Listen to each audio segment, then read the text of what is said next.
कलमेश्वर में लगा लोक कलावंतों का भव्य मेला। आप देख रहे हैं BS4 न्यूज यूट्यूब चैनल पर। संवाददाता संजय खांडेकर से प्रतिनिधि नंदकिशोर पाटिल इनकी रिपोर्ट। ज्ञानगंगा सांस्कृतिक लोककला महिला संस्था जनहित लोककला सेवा संस्था इनकी संयुक्त तत्वाज्ञान में संपन्न हुए मेले में 250 कला मंडलों ने सहभाग लिया गया था। हर एक मंडल द्वारा पारंपरिक कला का प्रदर्शन कर श्रोताओं का मन मोह लिया। इतवार तारीख 5 अक्टूबर 2025 को कलमेश्वर शहर की KTM सभागृह में संपन्न हुए कार्यक्रम के उद्घाटक के रूप में मान्यवर राजीव जी पोद्दार महाराष्ट्र प्रदेश कार्यकारिणी सदस्य भाजपा जिला नागपुर उपस्थित थे। मान्यवर बाबाराव जी दुपारे राष्ट्रीय अध्यक्ष ज्ञानगंगा सांस्कृतिक लोककला महिला संस्था एवं जनहित लोककला सेवा संस्था धापेवाड़ा तथा मान्यवर निशाताई खडसे राष्ट्रीय सचिव ज्ञानगंगा सांस्कृतिक लोककला महिला संस्था एवं जनहित लोककला सेवा संस्था धापेवाड़ा इनकी नेतृत्व में संपन्न हुए कार्यक्रम में हर एक मंडल सदस्य को प्रमाण पत्र वितरित कर सत्कार किया गया। कला मंच पर विराजमान उद्घाटक राजीव जी पोद्दार एवं आयोजक बाबाराव जी दुपारे तथा निशाताई खडसे इन्होंने अपने संबोधन में क्या कहा, देखते रहिए ऐसी ही महत्वपूर्ण विषयों पर आधारित घटनाएं आपके लोकप्रिय BS4 न्यूज यूट्यूब चैनल पर। चैनल को लाइक सब्सक्राइब शेयर कर चैनल को आर्थिक सहकार्य करे। धन्यवाद। केंद्रीय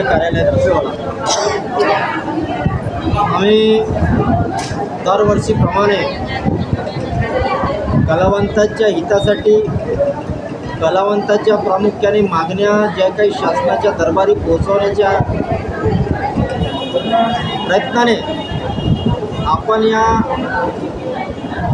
संस्थेच्या माध्यमातून अख्ख्या नागपूर जिल्ह्यातच नव्हे तर विदर्भामध्ये मोठे मोठे मेळावे लावत आहेत।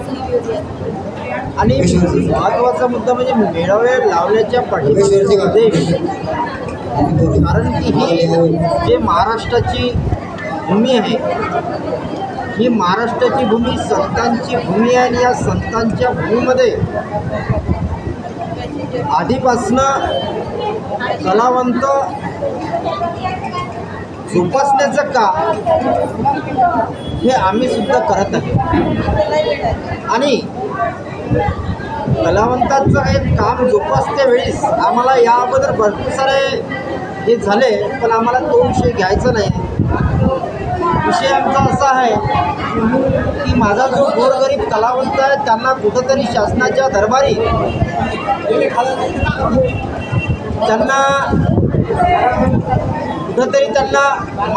मान सन्मान मिळावा, त्यांना स्टेज उपलब्ध कसा करून द्यावा आणि ज्या काही शासनाच्या विविध योजना आहे त्यामध्ये शासनाने समाविष्ट करून घ्यावा। आणि त्यापेक्षा बी आमची शासनाला नवीन अशी मागणी आहे की जो आता आम्हाला मानधन मिळत आहे त्या मानधनामुळे 5,000ला कलावंताचं होणार नाही। शासनाला विनंती आहे की आमचं 5 ऐवजी 10,000 करण्यात यावं। दुसरी गोष्ट की दरवर्षी 100 ज्या फायला काढते निघते त्या 100 फायलामध्ये होणार नाही। शासनाला विनंती आहे की नागपूर जिल्हा आणि या जिल्ह्यामध्ये 2 लोकसभा क्षेत्र येतात, नागपूर आणि रामटेक। तर या दोन्ही लोकसभा क्षेत्रामध्ये जवळपास शासनाने आम्हाला 300 करून द्यावं।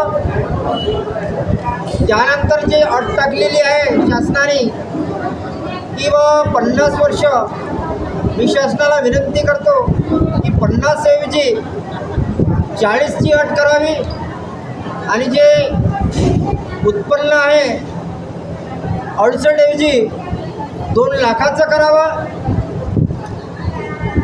आणि ज्या काही आता या जिल्ह्यामध्ये असो विदर्भामध्ये असो कलाकार आपलं साहित्य घेऊन या कलाक्षेत्रामध्ये नागपूर असो, गोंदिया असो, नरखेड असो किंवा नागपूर अदर विदर्भ असो, तर माझा कलाकारांना प्रमाणपत्र लागतो। त्यासाठी जे शासनाची ST बस आहे त्यामध्ये कलावंतांना मोफत त्यांना तिकीट मुक्त करून द्यावं, आरोग्याची व्यवस्था करून द्यावी आणि महत्त्वाचा विषय असा आहे की जो कोणी माझा भजन महिला मंडळ आहे, भजनी मंडळ आहे, या भजनी मंडळाला 100% त्यामध्ये शासनाच्या यामध्ये समाविष्ट करून घ्यावं. एवढीच ज्ञानगंगा सांस्कृतिक लोककला महिला संस्था धापेवाडा तसेच जनहित लोककला सेवा संस्था धापेवाडा राष्ट्रीय अध्यक्ष म्हणून मी शासनाला विनंती करते. बस आपण आता आपल्या भावल्यापैकी आता मान्य मोतार साहेबांनी या ठिकाणी तुम्हाला एक मार्गदर्शन केलंच आणि त्यांनी तुमच्या ज्या मागण्या आहे शासन दरबारी लावू असं आश्वासनच दिलं आहे. आणि म्हणजे आमची या सणांच्या माध्यमातून शासनालाही विनंती राहीलच की किंवा आपल्या कलाकाराच्या मागण्या मंजूर व्हाव्यात. या ठिकाणी सन्माननीय या ज्ञानगंगा संस्कृत लोककला महिला संस्थाच्या सचिव सन्माननीय निशाताई खळचे ज्या महिला असून सुद्धा या कलाकाराच्यासाठी एवढे मेहनत घेतात आणि नित्याने राबतात यांच्याविषयी आपण थोडीशी जानकारी घेऊ. नाही आपल्याला या कार्यक्रमाचे आयोजन करताना कुठल्या प्रकारचं म्हणजे आयोजन केलं, कसं काय आयोजन केलं आणि या कार्यक्रमामध्ये या मेळाव्यामध्ये किती मंडळ आले? ज्ञानगंगा सांस्कृतिक लोककला महिला संस्था तसेच जनहित लोककला सेवा संस्था धापेवाडाच्या वतीने आम्ही नेहमी लोककलावंतांना एकत्र आणून मेळावे घेणे हा आमचा उपक्रम आहे. त्याच्यामागे आमचा उद्देश आहे की कलावंत आहे, कलावंतांच्या घराघरापर्यंत शासनाच्या योजना पोहोचल्या पाहिजे, त्यांना योग्य मार्गदर्शन मिळाले पाहिजे. घराबाहेर निघून त्यांनी शासनाच्या स्कीमा काय असतात त्या माहिती केल्या पाहिजे. कारण चूल आणि मूल सांभाळूनच ते बंद होत नसतात, तर शासन दरबारी ज्या स्कीमा राहतात त्या माहिती करण्यासाठी आपल्याला बाहेर निघावं लागते आणि बाहेर निघून ह्या सगळ्या गोष्टी आपल्याला माहीत होतात. आमचा उद्देश एकच आहे की ही पारंपरिक लोककला जी आहे ही जिवंत राहावी, त्यांना चालना मिळावी आणि चालना मिळून खऱ्या कलावंतांना योग्य तो न्याय मिळावा. योग्य तो न्याय मिळून जे खरंच कलावंत आहे, जे 50 वर्ष त्यांचं वय पूर्ण झालं आहे, जे गरजू आहेत त्यांना शासनाचा मानधन मिळाला पाहिजे. त्यांच्यापर्यंत ह्या सगळ्या योजनांचा लाभ कसा घेता येईल त्याचे सगळे नियम त्यांना माहीत असायला पाहिजे. म्हणून आम्ही ह्या मेळाव्याद्वारे आमच्या मेळाव्यामध्ये असे हजारो कलावंत येतात.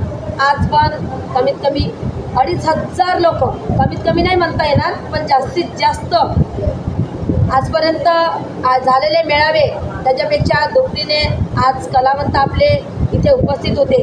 इथे कमीत कमी 175 मंडळं या कळमेश्वर तालुका KTM हॉलमध्ये उपस्थित झाले आहे. या सगळ्या कलावंतांना आपण प्रमाणपत्र आणि शाल श्रीफळ देऊन त्यांचा सत्कार करतो, जेणेकरून हे कलावंत समोर चालून त्यांना प्रोत्साहन मिळालं पाहिजे की नाही आपण सुद्धा एक कलावंत आहो, आपलासुद्धा कुठेतरी मान होते आणि आपल्यालासुद्धा या कलाकारांच्या विषयी सगळ्या माहिती मिळतात. म्हणून आपण सगळ्या कलाकारांचा इथे मान सन्मान केला आहे आणि प्रमाणपत्र देऊन त्यांना सन्मानित केलं आहे. बिलकुल, कलाकार हा कलाकार असतो, पण कलेचं एक प्रदर्शन करताना जास्तीत जास्त तुम्हाला या कलेच्या माध्यमातून महापुरुष जे काही आहे साधू संतांचा आपण पूजा करतो, त्यांचं गायन तर करतो, पण या ठिकाणी महापुरुषाचं कथन झालंच पाहिजे. त्या ठिकाणी गाडगे महाराज आहे की नाही, तुकडोजी महाराज यांचे भजनं वगैरे झाले पाहिजे. निश्चित आपण आणि देवी देवता हे तर आहेच, मला त्याचं पूजन आपण करतो, पण कोणाला उद्देश करताना याचा या समाजामध्ये प्रभाव पडला पाहिजे. म्हणजे महापुरुषाचे विचार असे बोलले पाहिजे. याविषयी आपल्याला काय वाटते? जसे की डॉक्टर बाबासाहेब आंबेडकरांनी संविधान घडवून आपल्याला मुलांना चांगल्या सवयी लागल्या पाहिजे. गावातल्या ज्या वाईट गोष्टी आहे, मग अगर दारूचे धंदे असतील ते बंद झाले पाहिजे आणि त्या ठिकाणी आम्ही सगळे जण मिळून एक वेगळी आध्यात्मिक ऊर्जा आपल्यामध्ये निर्माण झाली पाहिजे. भगवंताची पूजा अर्चना करत असताना भगवंताचं त्या ठिकाणी स्मरण करत असताना या लोककलावंतांनी आपापल्या ठिकाणी अतिशय चांगला जागर त्या ठिकाणी निर्माण केलेला आहे। आणि आपण पाहतो की आता प्रत्येक गावामध्ये गणपती उत्सव झाला, दुर्गा उत्सव झाला, त्या ठिकाणी डॉक्टर बाबासाहेब आंबेडकरांची जयंती झाली, आता धम्मचक्र प्रवर्तन दिन झाला, दसरा झाला। या सगळ्या कार्यक्रमामध्ये आपल्या आपल्या गावातले हे लोककलावंत अतिशय चांगलं काम करत असतात आणि त्या माध्यमातून गावामध्ये चांगलं वातावरण निर्माण करण्याचं काम हे आपल्या माध्यमातून होतं। पुढच्या काळामध्ये तुमच्यावर अतिशय मोठी जबाबदारी आहे। येणारी आपली पिढी ती सुसंस्कृत झाली पाहिजे। मुलं शिकतात शाळांमध्ये, पण शाळेमध्ये शिकत असताना त्यांचं चाल चलन चारित्र्य व्यवहार हा चांगला झाला पाहिजे। मुलांना चांगल्या सवयी लागल्या पाहिजे। वाईट सवयीपासून मुलांना त्या ठिकाणी दूर ठेवता आलं पाहिजे आणि मुलांमध्ये सामाजिक बांधिलकीची जाणीव निर्माण झाली पाहिजे। समाजामध्ये सामाजिक समरसता निर्माण झाली पाहिजे। आम्ही कोणत्या जातीचे, पंथाचे, धर्माचे असू द्या, आम्ही सगळेजण एक आहोत आणि हा भारत देश हा आमचा देश आहे आणि त्यामुळे आम्ही सगळेजण या भारत मातेची लेकरं आहोत हा भाव आपल्यामध्ये निर्माण झाला पाहिजे। हीच कळे म्हणजे आज या लोक कलाकारांच्या कला प्रदर्शनाची आज या सर्व कलाकारांना न्याय देण्याचं काम त्या ठिकाणी बरेच या ठिकाणी बांधकाम समितीची सभा सुरू करतात। अशातच आपल्या इथे मनोहर भाऊ धनगरे हे सुद्धा आपल्याला या विषयी मार्गदर्शन करतात।